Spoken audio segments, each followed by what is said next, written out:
up, Ryan? Hey, how's it going? How's it going? Good. So this is your baby here, so your project, so let's talk more about it. Okay.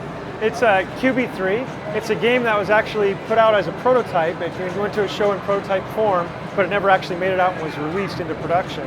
As far as I know, there's not any known copies of it out in the world, in the wild at this point. And I wanted to reproduce it and make it available for other people to play and kind of enjoy, because I think it's a pretty cool game. It's based on Cinematronics hardware, so it's a Cinematronics CCPU, right. But it has some additional hardware and stuff. Is this new? Is this like from This is new for the show. So it's the first time you did it, you worked on it the last year? Yeah, I did the hardware and stuff, the Cinematronics hardware. It's based on my FPGA version of the Cinematronics hardware, which I did back in 2018. Oh, okay. And I sold kits with that. That's a multi-game basically for all the Cinematronics. Okay. And this was one of the games that was on So it's a proprietary FPGA. Proprietary FPGA reproduction of the Cinematronics hardware. And that's something that's not open source right now at the time? It's not, no. Okay, cool. So where did you get the ROMs and stuff? That's what I wanted to know. Like the ROMs are actually, the game's available on MAME. So it does exist? There's a physical the board? game code, it must somewhere. There was ROMs somewhere. Okay, so you just took the schematics, kind of reverse engineered it into Yeah, FPGA? what doesn't exist is the sound ROMs that are out there were never finished. Okay. So the sound ROMs don't run. So if you play it in MAME, the game will play, but you have no sound basically. Yeah. So you approximate, I mean it sounds legit to me, I played it. It's pretty amazing.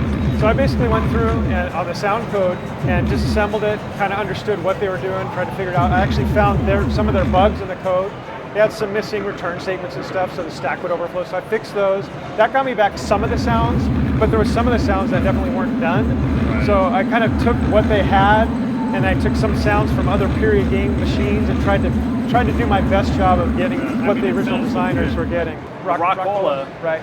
Feels like Cinematronics, but it's a Rock-Ola vector. It's a Rock-Ola game. So Rock-Ola basically, there was two games that they built back there that were based on the Cinematronics hardware. So they licensed Cinematronics hardware. Demon was one of them, and then QB-3 was the other. Demon actually made it out. There's a few copies, maybe 10 or less in the wild right now. But this one, there isn't any known copies as far as So what does QB-3 mean? Like, I mean, I had a hard time remembering. That's a good question. I don't know. Nobody knows it. Like, is it a sports game or something for quarterback? You know, you think it might be that with the quarterback in there, but I think it's based something to do with cubes, because if you look at the game, the way the gameplay is, right. cube, and maybe three-dimensional, maybe. But it's pretty interesting gameplay. It's sort of a Robotron-ish kind of game, dual-stick shooter, but you're playing on a cube where each of the 6 faces has enemies, and you clear the enemies on one face of the cube. When you touch the edge of the cube, it rotates, so it gives you the next face. Okay. Yeah, there's some strategy in that too. There's obviously some strategy. Yeah, because you can bounce. If an enemy's coming at you, you can go to the edge and get to the other face and kind of get away.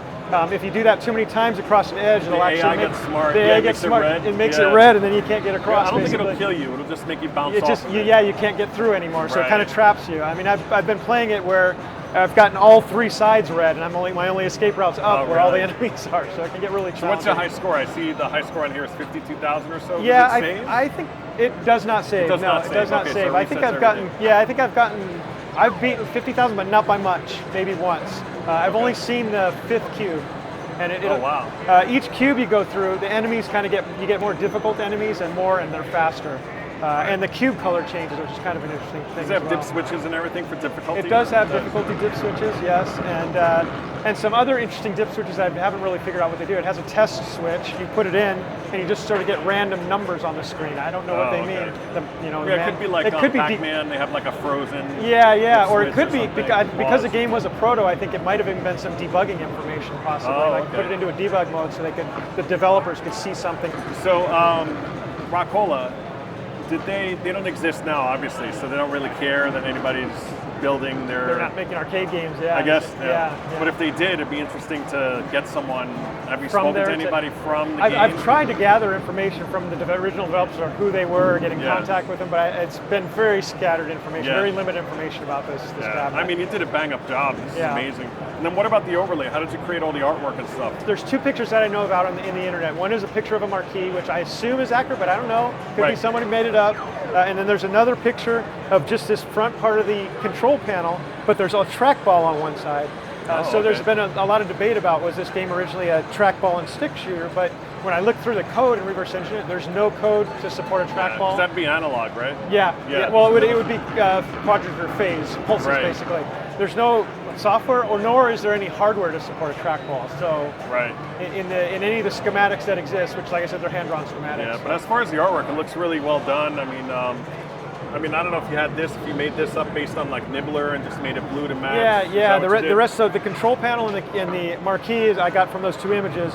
All the rest of it, I took. It's basically a cabinet, like an eyes cabinet, because I'm assuming it was in that type of cabinet. When I look at the way the control panel is done, because they use pretty much the same one. Same cab everywhere. Yeah. So this here on top almost looks like it was meant to be down there on the control panel with the instructions. So maybe somebody did cobble it up. Possibly, but.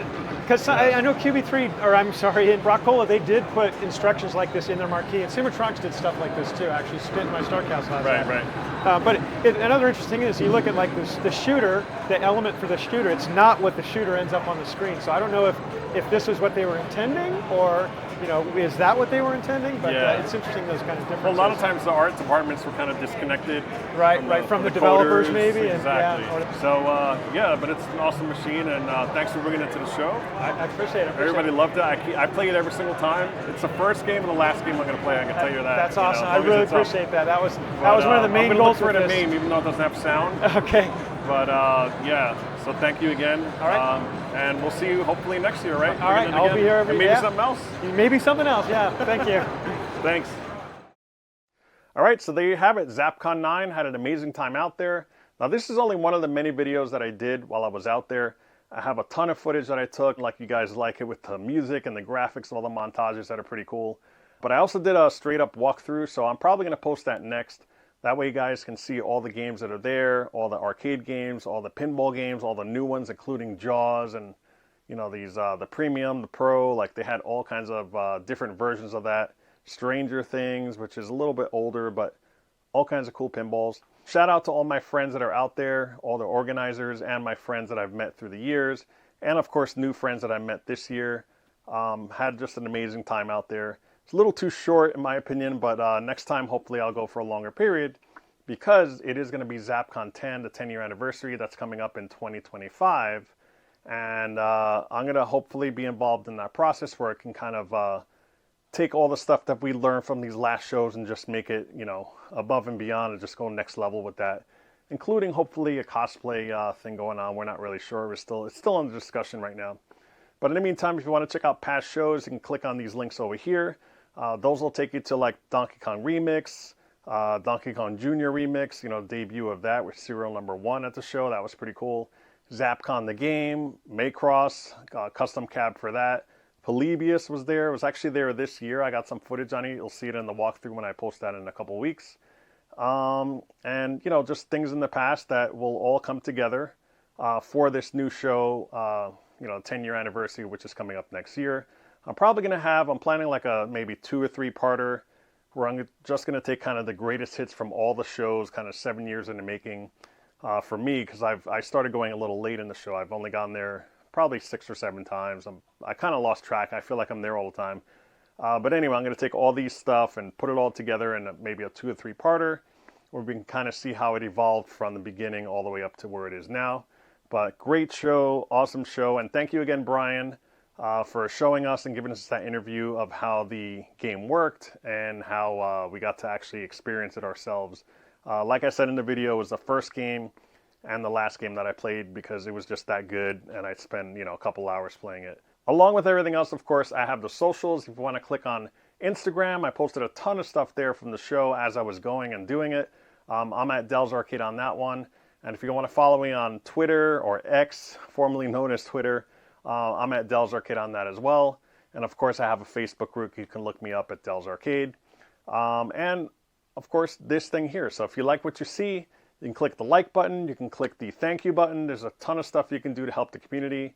And I always put it right back into the channel to kind of get stuff there, to go to shows and fly out there. I do this on my own dime, of course. So it's a lot of fun. Don't get me wrong. I love to enjoy it, but it is a little costly. So do it all for me and for you guys, of course. So with that said, I guess I'll see you guys in the next episode. So take care.